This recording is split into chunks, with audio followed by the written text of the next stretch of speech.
Selamat sore pemirsa, apa kabar Anda di sore hari ini? Anda tengah menyaksikan Sumatera Utara hari ini edisi Jumat 10 Mei 2024. Bergabunglah bersama saya, Muhammad Azril Nasution. Dan saya Putri Rahmadadi Zain. Sejumlah informasi telah dirangkum tim redaksi kami untuk Anda dan berikut informasi selengkapnya.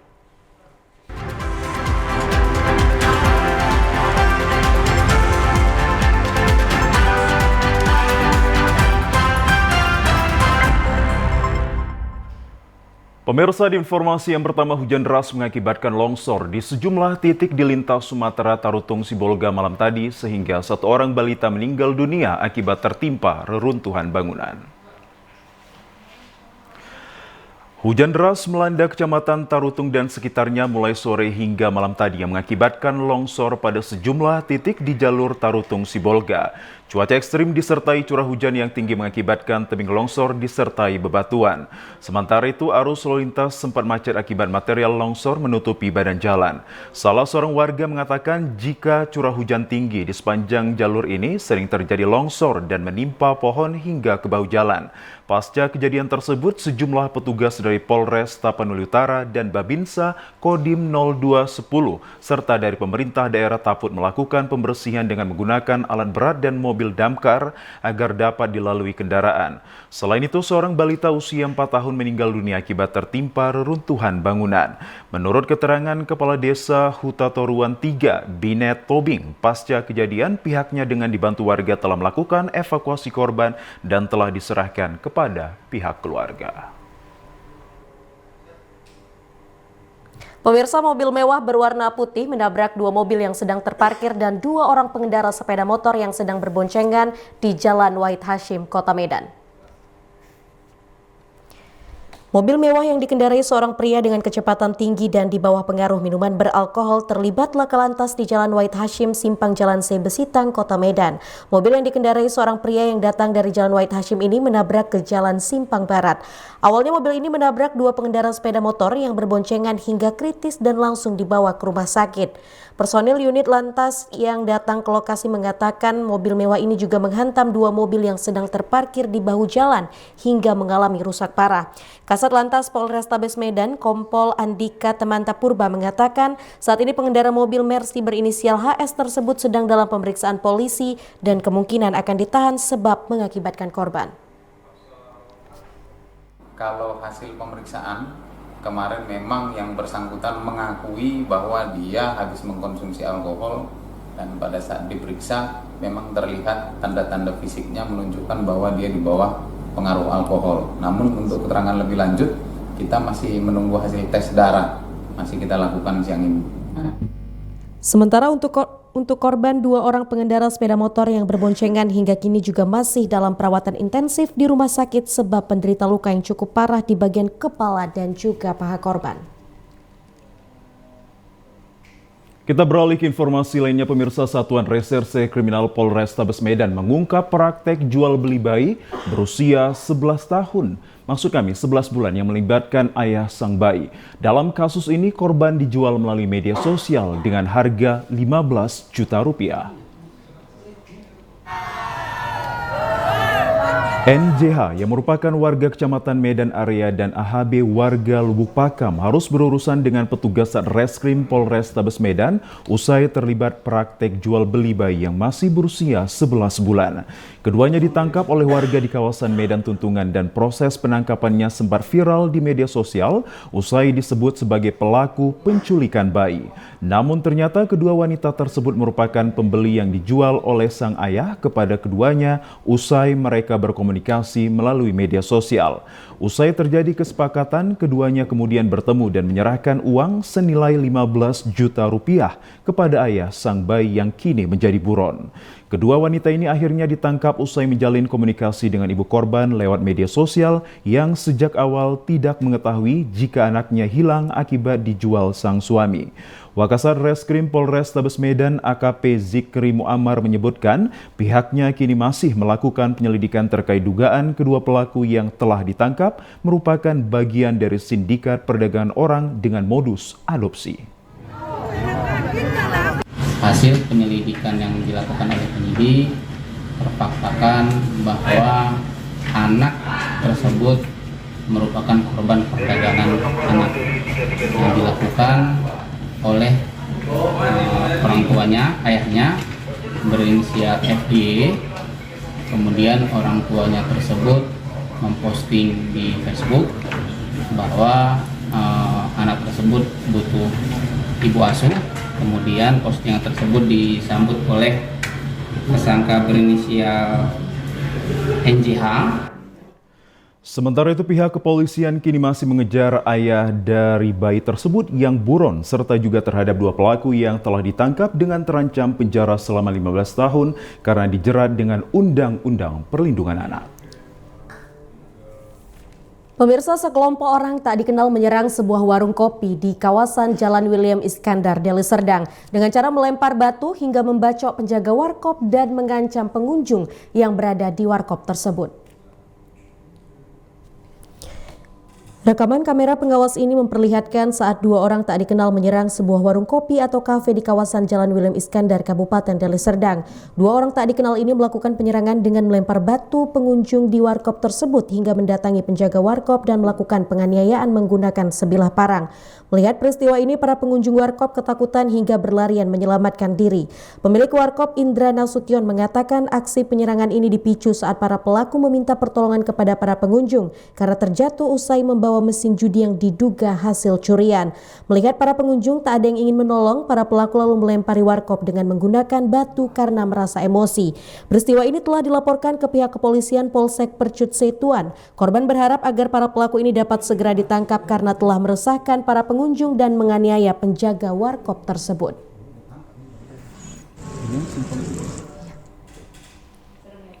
Pemirsa, Kejaksaan Tinggi Sumatera Utara menahan mantan camat harian diduga korupsi pembukaan lahan hutan di Samosir. Tersangka dugaan korupsi senilai 32 miliar rupiah ini ditahan di Rutan Tanjung Gusta, Medan.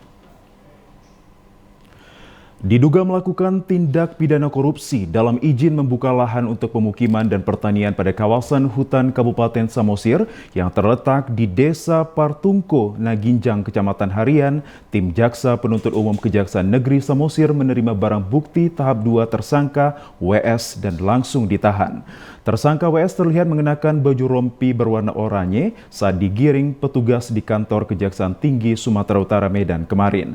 Kepala Kejaksaan Tinggi Sumatera Utara melalui Kasih Penkum Yos A. Tarigan mengatakan bahwa penahanan terhadap tersangka WS telah dilakukan tahap 2 terkait dugaan tindak pidana korupsi. Tersangka dalam pelaksanaan kegiatan diduga tidak sesuai dengan syarat yang ditetapkan.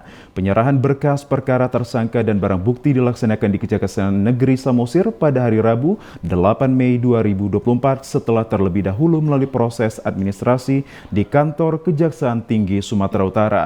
Saat ini tersangka WS ditahan di Rutan Tanjung Gusta, Medan oleh Jaksa Penuntut Umum Kejaksaan Negeri Samosir. Kasus ini juga melibatkan mantan Bupati Samosir, Mangindar Simbolon. Jaksa menuntut Mangindar Simbolon 4 tahun penjara, serta korupsi pengalihan status kawasan hutan ini merugikan negara mencapai 32 miliar rupiah. Ya pemirsa, informasi lainnya akan kami hadirkan usai jeda pariwara berikut ini. Kami akan segera kembali untuk Anda.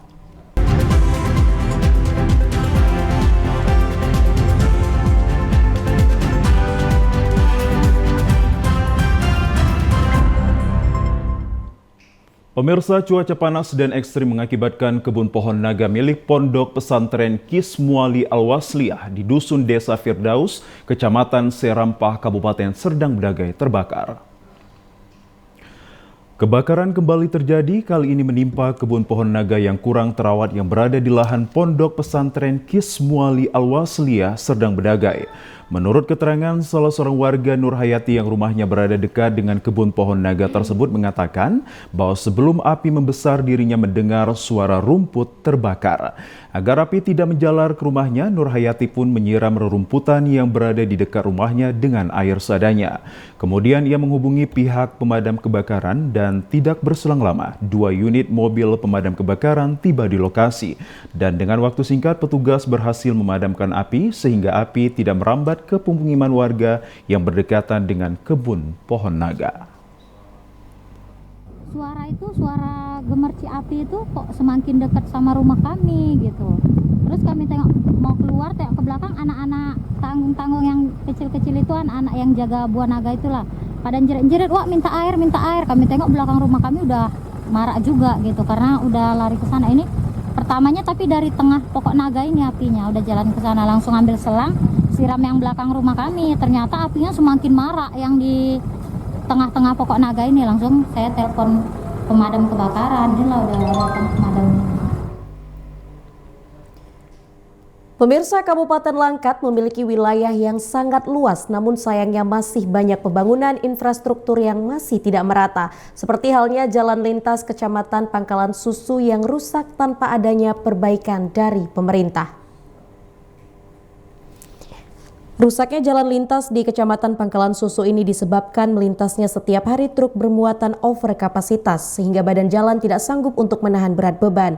Jalan ini merupakan jalan utama menuju Pertamina Unit Pengelolaan Minyak dan puluhan desa yang berada di Kecamatan Pangkalan Susu, Kabupaten Langkat. Pada zaman konsesi Belanda, jalan lintas ini awalnya dibuat dan diperbaiki oleh Pertamina Unit Pengolahan Minyak pada ratusan tahun lalu. Namun sayangnya hingga kini jalan lintas provinsi ini belum pernah diperbaiki oleh pemerintah. Jalan rusak dan berlobang yang dirasakan warga Kecamatan Pangkalan Susu ini sepanjang 2 km lebih dan sudah banyak korban yang masuk terperosok ke dalam lubang. Salah seorang warga, Andi Darmawati, mengatakan karena adanya pembiaran sehingga lubang yang ada di tengah jalan semakin banyak dan semakin parah. Kapan pemerintah setempat lah, tolonglah ditanggapi, ditanggulangi ini. Kalau kita kan udah capek menjerit-jerit itu, karena nggak tahu lagi mau bilang kemana. Mulai yang terdekat ya kan, sampai akhirnya katanya ini jalan provinsi. Jadi kita sampai sekarang nggak tahu lagi nih mau kemana. Yang penting udah kita sampaikan keluhan kita itu. Jadi pasnya itu di mana untuk sampai keluhan kita ini, pengennya itu cepatlah ditanggapi. Karena di tempat lain itu kan jalan-jalan provinsi itu udah bagus gitu. Warga Kecamatan Pangkalan Susu, Kabupaten Langkat hanya bisa berharap agar pemerintah memperhatikan kondisi jalan utama bagi masyarakat untuk melakukan aktivitas sehari-hari. Pemirsa, kami ajak Anda ke informasi lainnya. Satuan Pendidikan Penyelenggara Penerimaan Peserta Didik Baru atau PPDB tahun ajaran 2024-2025 di wilayah Dinas Pendidikan Propsu dihimbau tidak melakukan pungutan apapun dalam tahapan PPDB. Kepala Cabang Dinas Pendidikan Wilayah 8 Provinsi Sumatera Utara, Suhartono, mengatakan bahwa panitia penerimaan peserta didik baru tidak diperbolehkan memungut biaya apapun, termasuk pemungutan biaya dengan alasan memfasilitasi pengadaan seragam sekolah. Suhartono juga menambahkan bagi sekolah yang diselenggarakan oleh pemerintah daerah juga dilarang melakukan pungutan atau sumbangan yang terkait dengan pelaksanaan PPDB maupun perpindahan peserta didik. Untuk PPDB tahun ajaran 2024-2025, Dinas Pendidikan telah mengeluarkan surat edaran serta petunjuk teknis terkait pelaksanaan PPDB untuk satuan pendidikan di bawah naungan Dinas Pendidikan Propsu, yakni sekolah menengah kejuruan dan sekolah menengah atas. Suhartono mengingatkan dalam penyelenggaraan PPDB ini, satuan pendidikan tidak diperbolehkan menolak calon peserta didik penyandang disabilitas. Satuan pendidikan harus memberikan akomodasi yang layak serta membentuk unit layanan disabilitas di sekolah. Lebih lanjut, pengumuman pendaftaran penerimaan calon peserta didik baru harus memuat informasi terkait persyaratan calon peserta didik sesuai dengan jenjangnya, mulai dari tanggal pendaftaran, jalur pendaftaran yang terdiri dari jalur zonasi, jalur afirmasi, jalur perpindahan tugas orang tua wali, dan jalur prestasi. Kepada Yayasan TP Sukosurung diberikan kewenangan untuk menerima siswa baru berdasarkan surat rekomendasi dari Dinas Pendidikan Provinsi Sumatera Utara untuk melakukan PPDB. Di dalamnya dilarang melakukan selama proses pendaftaran, seleksi dan pengumuman hasil PPDB tahun pembelajaran 2024-2025 tidak memungut biaya kepada calon peserta didik. Tapi setelah kemudian siswa itu diterima. Pemirsa, kita beralih ke informasi lainnya. Sebagian masyarakat yang tinggal di daerah pesisir Kabupaten Batubara masih sulit mengakses sumber air bersih, di mana keberadaan sumur pompa program pengadaan air minum dan sanitasi berbasis masyarakat atau PAMSIMAS dari pemerintah menjadi salah satu solusi bagi masyarakat. Di Kabupaten Batubara terdapat sejumlah sumur pompa Pamsimas yang tersebar di beberapa desa, diantaranya di Dusun 7 Desa Sidomulyo, Kecamatan Seibalai. Sumur pompa Pamsimas yang dikelola kelompok swadaya masyarakat ini dibangun pada tahun 2020 lalu dengan menggunakan 4 tangki berukuran besar untuk menampung air. Air dari tangki kemudian disalurkan ke rumah-rumah warga melalui pipa paralon. Untuk operasional sumur pompa Pamsimas, setiap warga dikenakan tarif sebesar Rp2.000 per meter kubik air. Kepala Desa Sidomulyo Ramlan mengatakan keberadaan sumur pompa Pamsimas ini sangat membantu warga, sebab sebelumnya warga menggunakan sumur dangkal yang airnya keruh sehingga tidak layak untuk dikonsumsi. Oh, banyak sekali Pak, banyak sekali. Dulunya belum ada Pamsimas air bersih, sekarang sudah ada Pamsimas air bersih, jadi manfaatnya sangat banyak sekali bagi masyarakat. Dulu kita minum aja ya, itu airnya yang keruh lah, yang disaring lah, yang masam lah. Setelah ada bangunan dari pemerintah Pamsimas ini, ya alhamdulillah sekali masyarakat mengucapkan. Ya kami selaku pemerintah desa berterima kasih kepada pemerintah yang telah memberikan ya sumur Pamsimas air bersih ini. Salah seorang ibu rumah tangga Tumini mengaku kini tidak lagi harus menyaring air untuk kebutuhan sehari-hari karena air dari sumur pompa Pamsimas berkualitas baik sehingga dapat digunakan untuk kebutuhan air minum dan memasak serta kebutuhan lainnya. Ya banyak manfaatnya. Sekarang saya punya air bersih, dulunya airnya payung, agak keruh, pakai nyaring, sekarang kan tak pala nyaring. Itulah Pak. Iya. Pamsimas ini untuk apa ya Bu? Masak, nyuci, ya segalanya lah Pak, ngepel rumah, kita pakai air itu. Orang air yang kami bangun udah nggak digunakan lagi, udah nggak keluar, semuanya dari Pamsimas. Kualitas airnya gimana menurut Ibu? Baik. Pemirsa, pasien mengeluhkan pelayanan Rumah Sakit Umum Daerah Kabanjahe, Kabupaten Karo terkait kehadiran dokter spesialis yang bertugas di beberapa unit poliklinik sering datang telat. Predikat akreditasi status tipe C Rumah Sakit Umum Daerah Kabanjahe Kabupaten Karo sepertinya belum sebanding dengan pelayanan dokter spesialis yang tidak tepat waktu. Pasien mengeluhkan kehadiran dokter yang bertugas di beberapa unit poliklinik sering datang telat, sehingga mereka menunggu dokter spesialis ini hingga berjam-jam. Seperti di unit poli penyakit dalam, THT, kulit, dan lainnya, sampai jam 11 terlihat ramai pasien rawat jalan yang menunggu kedatangan dokter. Masyarakat khususnya pasien berharap dokter yang bertugas di poliklinik menghormati hak-hak pasien tersebut. Kinerja tenaga medis harus lebih diperhatikan oleh manajemen atau direksi RSUD Kabanjahe agar pasien tidak dirugikan. Apalagi aparatur sipil negara atau ASN seharusnya mentaati disiplin dan ketentuan jam kerja sesuai peraturan yang berlaku. Sementara itu, Direktur RSUD Kabanjahe Evanita Borutbangun mengungkapkan tempat tinggal para dokter poliklinik berada di luar daerah Kabanjahe seperti halnya di Medan. Atas keluhan masyarakat ini, Evanita telah menegur secara lisan beberapa dokter yang sering telat. Pihaknya mengucapkan terima kasih atas masukan hingga keluhan dari masyarakat ataupun pasien. Hal ini menjadi perbaikan agar pelayanan dan kinerja tenaga kesehatan menjadi lebih baik.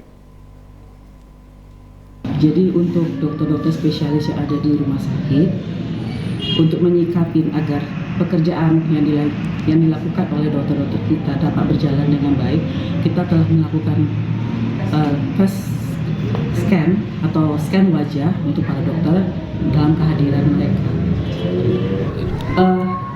Nanti untuk lebih lanjutnya nanti kita akan kasih informasi kepada Bapak. Cuma untuk saat ini, untuk keterlambatannya kita memberikan teguran secara lisan. Ya pemirsa, informasi aktual lainnya akan kami hadirkan sesaat lagi. Kami akan segera kembali untuk Anda.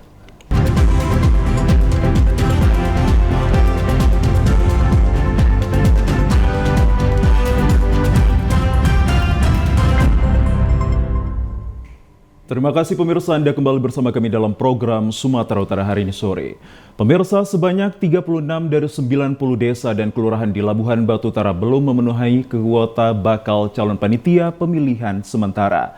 Untuk itu, Komisi Pemilihan Umum Kabupaten Labura membuka perpanjangan pendaftaran calon PPS. Komisioner KPUD Labura Divisi Sisdik Farmas dan SDM M. Yusuf menjelaskan bahwa KPUD Labura membuka perpanjangan pendaftaran calon anggota PPS di masing-masing tingkat desa dan kelurahan karena belum memenuhi kuota. Untuk mempercepat pemenuhan kebutuhan kuota calon anggota PPS, KPUD Labura selain mengumumkan melalui website dan media sosial milik KPU, juga akan melakukan sosialisasi langsung kepada warga di tingkat desa dan kelurahan terkait perpanjangan pendaftaran calon PPS. Ya, selanjutnya dalam rangka persiapan dan mengatasi solusi permasalahan perpanjangan ini, kami akan mengumumkan kembali tempat-tempat yang melakukan perpanjangan di desa kelurahan tersebut. Kami umumkan di media sosial, di KPU, kemudian kami coba akan meningkatkan sosialisasi lagi kepada masyarakat di setempat sehingga kebutuhan untuk calon PPS ini terpenuhi. Sementara itu, Badan Pengawas Pemilu Kabupaten Karo mengadakan rekrutmen dan seleksi untuk menjadi anggota Panwaslu di 9 kecamatan yang akan bertugas pada Pilkada 2024. Setelah melakukan penyaringan dan evaluasi terhadap kinerja 51 anggota panitia pengawas pemilu kecamatan yang telah bertugas pada pemilu 2024 lalu, Bawaslu Kabupaten Karo memutuskan 9 orang dari 9 kecamatan yang dinyatakan gugur. Selanjutnya dilakukan rekrutmen kelompok kerja pembentukan Panwaslu kecamatan yang akan bertugas di Pilkada 2024. Ketua Bawaslu Kabupaten Karo Gembar Tarigan mengatakan, ketidaklulusan 9 ex Panwaslu kecamatan tersebut karena aspek penilaian yang ditetapkan oleh Bawaslu tidak dipenuhi dan bukti kinerja yang tidak baik. Anggota Panwaslu yang akan direkrut masing-masing 1 orang untuk 9 kecamatan yaitu Kabanjahe, Brastagi, Dolat Rakyat, Merdeka, Namanteran, Merek, dan Kecamatan Tiga Panah. Bagi ex anggota Panwaslu yang telah gagal terevaluasi tidak bisa kembali mendaftar. Ada 2 tahapan. Tahapan pertama untuk Panwas yang selama ini sudah menjabat di pemilu, kita lakukan evaluasi yang kami sebut dengan evaluasi existing. Jadi 17 kali 3 ada 51. Kita melakukan evaluasi dan sudah selesai, dan Bawaslu Karo sudah melakukan pengumuman bahwa di antara 51 itu ada 9 orang yang tidak memenuhi syarat. Sesuai dengan juknis yang kami terima bahwa 9 orang yang 9 kecamatan ini, artinya 1 per kecamatan, dia tidak memenuhi syarat. Kita lakukan langkah kedua yaitu perekrutan ulang kepada masyarakat umum. Setelah seleksi persyaratan pendaftaran dan kelengkapan administrasi, selanjutnya peserta akan mengikuti ujian CAT dan wawancara. Hasilnya sebanyak 18 orang atau 2 orang di setiap kecamatan akan dipilih sesuai hasil peringkat teratas. Sementara itu pemirsa, KPUD Serdang Bedagesan ini telah membuka pendaftaran calon panitia pemungutan suara tingkat desa melalui online aplikasi Siakba. Setelah melalui proses seleksi ujian Computer Assisted Test yang diikuti para calon PPK tingkat kecamatan pada tanggal 6 hingga 8 Mei 2024, kini KPU secara maraton menerima pendaftaran calon anggota PPS tingkat desa. Tampak sejumlah calon PPS mengantarkan sejumlah berkas data diri yang terlebih dahulu dilakukan melalui pendaftaran online aplikasi Siakba. Pendaftaran melalui online ditutup tanggal 8 Mei 2024 pada pukul 23:59 WIB. Sedangkan untuk pengantaran berkas diterima hingga tanggal 10 Mei 2024. Ketua KPUD Sergai Agus Limatondang menyampaikan bahwa penerimaan anggota PPS ini berlanjut di mana sebelumnya telah dilakukan penerimaan anggota PPK. Sementara untuk kebutuhan anggota PPS di tingkat desa dan kelurahan sebanyak 3 orang per desanya. Dari 17 kecamatan yang ada di Sergai yang terdiri dari 243 desa kelurahan, maka total kebutuhan anggota PPS sebanyak 729 orang yang nantinya akan diseleksi melalui ujian Computer Assisted Test dan tes wawancara. Anggota PPS yang kita jadwalkan dari tanggal 6, 7, 8. Untuk kebutuhan PPS di Serdang Bedagai, masing-masing desa dan kelurahan itu ada 3 anggota PPS. Jadi totalnya adalah 243 dikali 3. Oke. Mengingat antusias warga yang melebihi kuota yang dibutuhkan, KPU Kota Medan mencatat sebanyak 1.166 orang telah melakukan pendaftaran calon anggota PPS Kota Medan. KPU Medan menuntut syarat profesional dan akuntabel. KPU Kota Medan telah melaksanakan tahapan Pilkada 2024. Adapun tahapan yang sedang berjalan adalah pembukaan pendaftaran calon anggota PPS di kantor KPU Kota Medan Jalan Kejaksaan Medan. Pendaftaran calon anggota PPS Kota Medan telah berlangsung sejak 2 Mei 2024 hingga hari terakhir 8 Mei 2024, di mana tercatat pada hari kelima setelah dibukanya pendaftaran tersebut, KPU Kota Medan mencatat sebanyak 1.166 orang telah melakukan pendaftaran calon anggota PPS Kota Medan. Jumlah ini telah melebihi kuota yang dibutuhkan. Sesuai peraturan undang-undang, KPU Kota Medan akan menetapkan sebanyak 3 orang anggota PPS yang akan ditugaskan di masing-masing kelurahan sekota Medan. Anggota Komisioner KPU Medan Divisi Sosialisasi Pendidikan Pemilih Partisipasi Masyarakat dan SDM, Bobi Nidal Dalimunte mengatakan, proses pendaftaran meliputi administrasi, uji tes tertulis berbasis komputer, dan dilanjutkan ke tahapan wawancara dengan menjaring calon anggota PPS yang memiliki syarat, diantaranya ilmu kepemiluan, komitmen terhadap independensi dan profesionalitas. KPU Kota Medan membuka pendaftaran hingga pukul 23.59. Terkait dengan antusias, kita mendapat pelamar lebih dari jumlah kuota yang dibutuhkan. Setiap kelurahan nantinya akan ada 3 orang anggota KPPS, artinya KPU Kota Medan membutuhkan 453 orang sekota Medan untuk menjadi anggota PPS.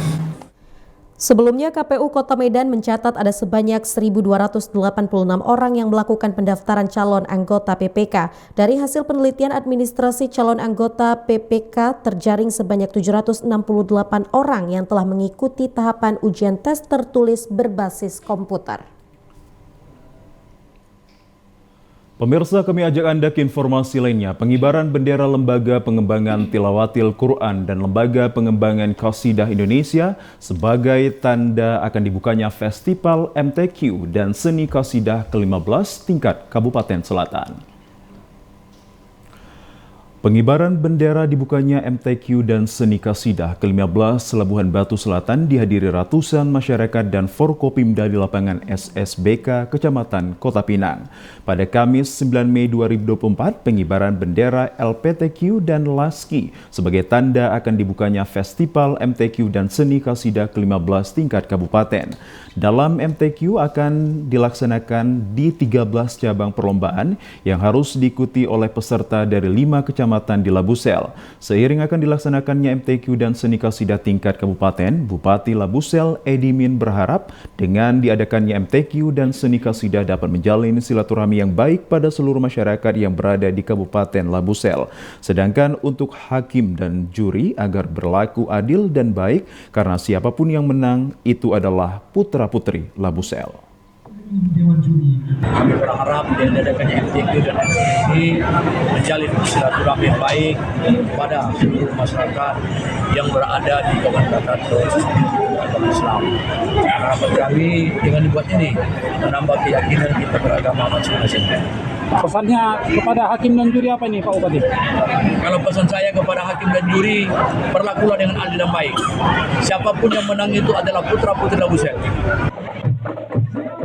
Sementara itu, usai pelaksanaan pengibaran bendera, Bupati Labusel Edimin melantik juri dan hakim dalam festival tersebut yang dilanjutkan pelepasan parade kafilah yang akan bertanding.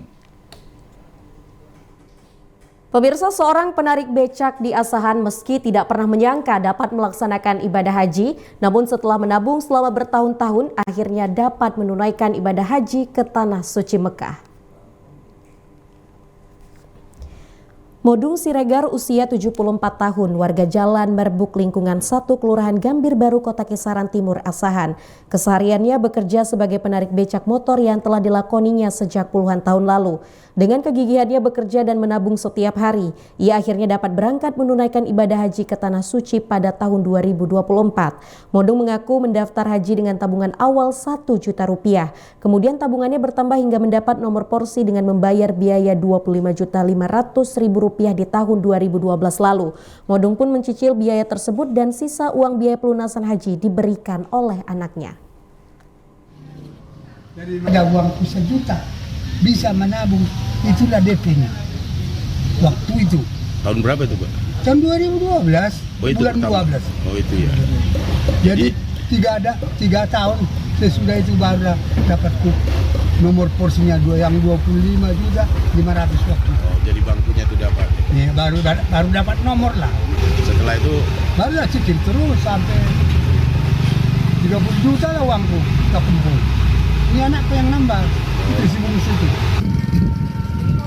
Siregar telah mempersiapkan keberangkatannya ke Tanah Suci yang rencananya pada tanggal 27 Mei 2024 dengan kloter 14 embarkasi Medan dan semoga menjadi haji yang mabrur.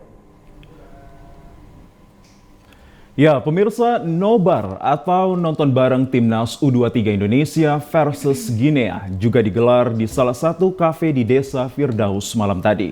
Tampak masyarakat sangat antusias menyaksikan pertandingan tersebut meskipun akhirnya Timnas U23 Indonesia kalah 0-1 atas Guinea. Laga Timnas Indonesia versus Guinea dalam jadwal playoff Olimpiade 2024 bergulir di Clairefontaine, Prancis. Guinea membobol gawang Timnas U23 Indonesia melalui tendangan penalti Ilaix Moriba pada menit ke-29 dengan terlebih dahulu pada menit ke-3 mengancam pertahanan Indonesia melalui tendangan Aguibo Camara. Beruntung gawang Timnas tidak kebobolan dengan melambung tipis dari gawang yang dijaga Emando Ari. Serangan balik dilancarkan Timnas pada menit ke-18. Serangan cepat Pratama Arhan melakukan tendangan ke kiper Guinea yang dijaga Somalia Sila, namun bola mampu ditangkap. Gol penalti terjadi setelah Witan melanggar Al-Ghazi Mebah pada menit ke-28. Pada babak kedua lagi-lagi Guinea mendapatkan penalti. Protes pelatih Timnas Sintayong diganjar kartu merah pada menit ke-75 oleh wasit Francois Letexia. Namun sang eksekutor Al-Ghazime gagal membobol gawang Timnas. Timnas U23 berupaya mengejar ketertinggalan namun gagal hingga skor akhir di 0-1 untuk Guinea. Warga Sergai Wahyu kecewa atas kegagalan ini namun tetap mendukung dan mengapresiasi penuh terkait perjuangan Timnas U23. Seru ya. Di nobar ini adalah kita mendukung Indonesia. Kita dukung Indonesia agar masuk ke Olimpiade di Paris. Nah, ternyata hasilnya Indonesia kalah dan Indonesia gagal ke Olimpiade. Ya pemirsa, berikut informasi perakiraan cuaca di sejumlah daerah di Sumatera Utara dari Badan Meteorologi, Klimatologi, dan Geofisika Wilayah 1 Medan yang berlaku pada hari Sabtu 11 Mei 2024. Halo Sobat BMKG, berjumpa kembali bersama saya Marta Manurung, perakiraan cuaca Balai Besar MKG Wilayah 1 yang akan menyampaikan informasi perakiraan cuaca dan hotspot Provinsi Sumatera Utara untuk hari Sabtu 11 Mei 2024. Pada pagi hari, wilayah Sumatera Utara diperkirakan cerah berawan. Pada siang hingga sore hari, berpotensi hujan ringan hingga lebat di sebagian wilayah Sumatera Utara, di mana potensi hujan lebat terjadi di Langkat, Medan, Binjai, Deli Serdang, Karo, Dairi, Apak Barat, Humbahas, Tapanuli Utara, Tapanuli Selatan, Padang Sedempuan, Sibolga, Madinah, Padang Lawas, Labuan Batu Selatan, dan sekitarnya. Untuk malam hari masih berpotensi hujan ringan hingga lebat di sebagian wilayah Sumatera Utara, di mana potensi hujan lebat terjadi di Karo, Humbahas, Sibolga, Tapanuli Tengah, Madinah, dan sekitarnya. Dan untuk dini hari diperkirakan berawan di seluruh wilayah Sumatera Utara dengan suhu udara 17 hingga 34 derajat Celcius dan kelembapan udara 60 hingga 95%. Arah angin bertiup dari tenggara hingga barat daya dengan kecepatan angin 10 hingga 30 km per jam. Pada tanggal 9 Mei 2024 terpantau tidak ada titik panas di wilayah Sumatera Utara. Kami tetap menghimbau kepada masyarakat agar tetap waspada akan potensi hujan sedang hingga lebat yang dapat disertai petir dan kencang di wilayah pantai barat, lereng barat, pegunungan, dan lereng timur Sumatera Utara yang dapat berpotensi mengakibatkan banjir ataupun longsor. Demikianlah informasi perakiraan cuaca dan hotspot yang dapat kami sampaikan. Semoga bermanfaat bagi Sobat BMKG semuanya. Terima kasih dan sampai jumpa. Dan pemirsa, informasi yang baru Anda saksikan tadi sekaligus menutup perjumpaan kita dalam program Sumatera Utara hari ini. Kami ucapkan terima kasih atas kebersamaan dan juga perhatian Anda. Saya Muhammad Azrul Nasution. Dan saya Putri Rahmadani Zain. Terima kasih atas perhatian Anda. Selamat sore dan sampai jumpa.